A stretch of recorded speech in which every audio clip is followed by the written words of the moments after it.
കേരളത്തിൻ്റെ ട്രഡീഷണലായിട്ടുള്ള ഒരു പലഹാരമായ കളിവടയ്ക്കാണ് ഇന്ന് തയ്യാറാക്കുന്നത്.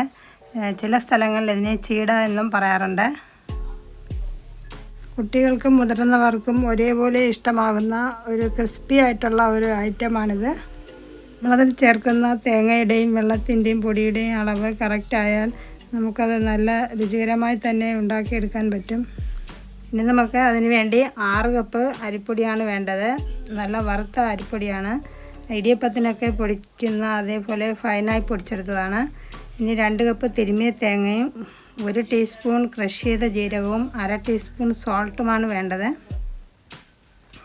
ഇനി നമുക്ക് അതൊരു പാത്രത്തിലിട്ടതിന് ശേഷം 6 കപ്പ് ഏത് കപ്പിൽ നമ്മൾ എടുക്കുന്നത് അതേ കപ്പിലാണ് വെള്ളവും എടുക്കേണ്ടത്. 6 കപ്പ് അല്പം ഒരു 2 ടേബിൾ സ്പൂൺ കുറച്ച് അത്ര എടുത്തതാണ്. എന്നിട്ട് അതൊന്ന് നല്ല ഇളക്കി യോജിപ്പിച്ചതിന് ശേഷം 2 കപ്പ് അതേ കപ്പിൽ 2 കപ്പ് തിരുമിയ തേങ്ങയും ചേർത്തതിന് ശേഷം അതൊന്ന് നല്ല എല്ലായിടത്തും ഒന്ന് മിക്സാക്കി എടുക്കണം.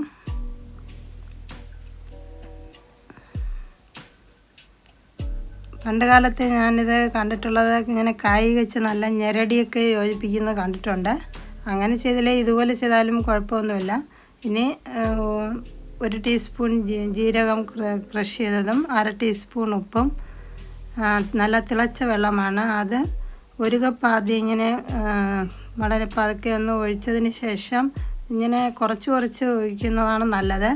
ഒരുമിച്ച് ഒഴിച്ചാൽ നമുക്കത് ശരിയായിട്ട് മിക്സ് ചെയ്തെടുക്കാൻ പ്രയാസമാകും. എന്നിട്ട് നല്ല ഒന്ന് ഇളക്കി യോജിപ്പിക്കണം 1 കപ്പ് ഒഴിച്ചതിന് ശേഷം.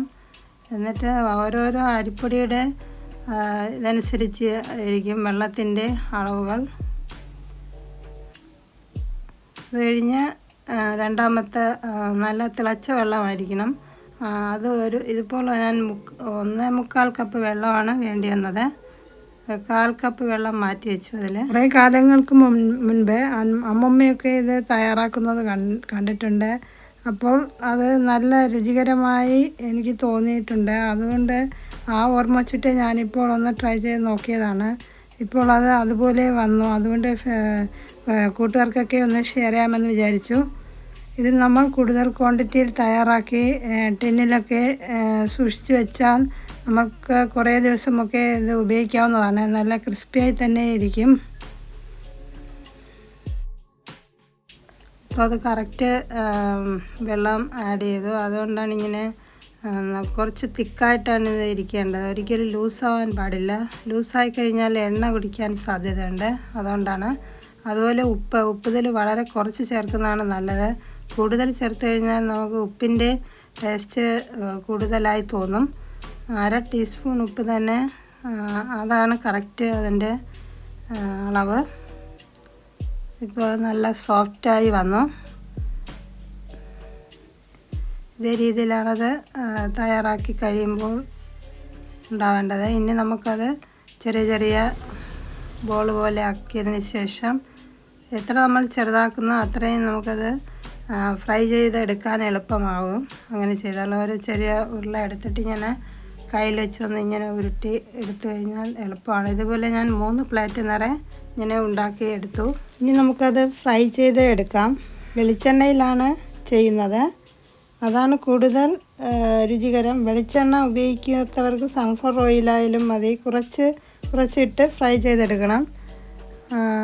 നമ്മൾ ആദ്യം ഫ്രൈ ചെയ്ത സമയത്ത് നല്ല ചൂടായിരിക്കണം എണ്ണ. അത് കഴിഞ്ഞിട്ട് അത് മീഡിയം ഫ്ലെയിമിലാക്കേണ്ട. ഒന്ന് ഇളക്കി ഇങ്ങനെ ഇട്ട് കൊടുക്കണം. ഇനി അത് മീഡിയം ഫ്ലെയിമിലാക്കേണ്ടതാണ്. എന്നിട്ട് ഇടയ്ക്കൊക്കെ ഇങ്ങനെ ഒന്ന് ഇളക്കി ഇട്ട് കൊടുക്കേണ്ടതാണ്.